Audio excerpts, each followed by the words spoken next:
one of the things that we are working with some stakeholders on is really, and we agree, right? This is not just an IT tool, not an IT platform. This is, enabling the business to work better, and it's really something that is really cross-stakeholder functionally, if you will. And what, we found is that a lot of people need to get their fingerprints on certain activities really early on in the process.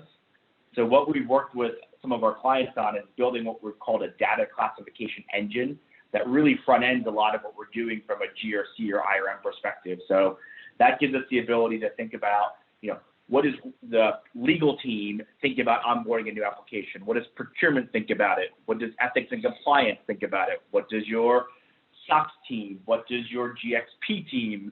What is, your audit team, et cetera? So really cross-functional set of stakeholders to really think about what is the impact of bringing, in this case, an example, a new application, cloud application, whatever it is, into the environment. And we've set up a series of assessments and kind of gating questions to ultimately take people through a series of, evaluations and assessments to determine data classification from a confidentiality, integrity, availability, regulatory, ethics and compliance, et cetera, standpoint. And on the back end of that, it does a couple things. It gives you your data classification, results, if you will, that ultimately, if it's an application, can feed into application portfolio management on the platform and ultimately make its way into the CMDB.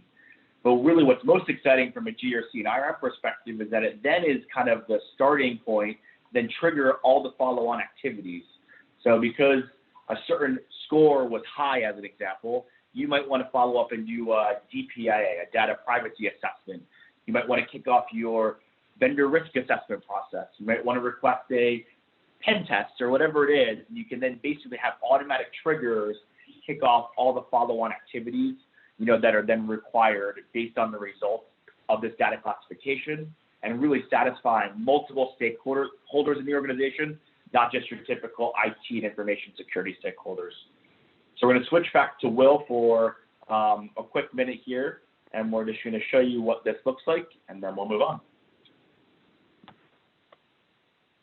Okay, thank you, Brian. So we're looking at a data classification record.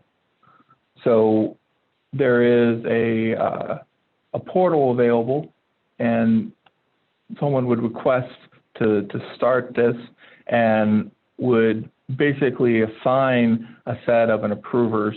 And this can be tailored to the audience. In this example, there's very specific classes of approvers. And then we walk through a process where we answer a series of questions. So starting off the process, we will answer these header questions, which is really getting an idea of what is being classified.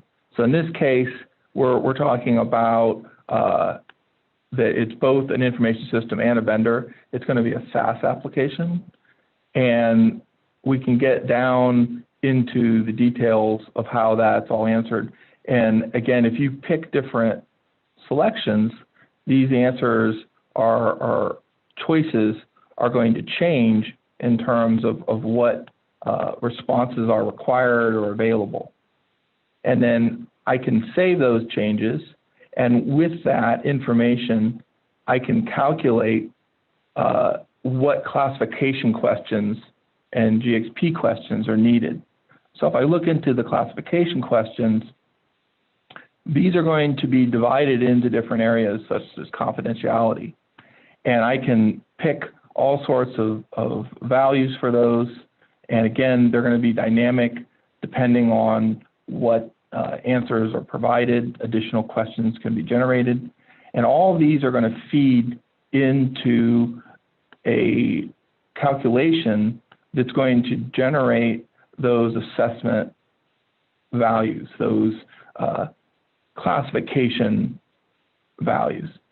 And with that, then, we're going to be able to have the ability to trigger off tasks.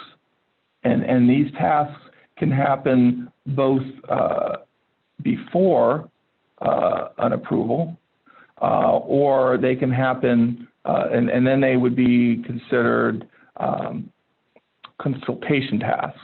And these consultation tasks would be before the approval is put in. They can decide that I need to have a talk with my data protection experts to make sure that my answers to the classification questions were appropriate.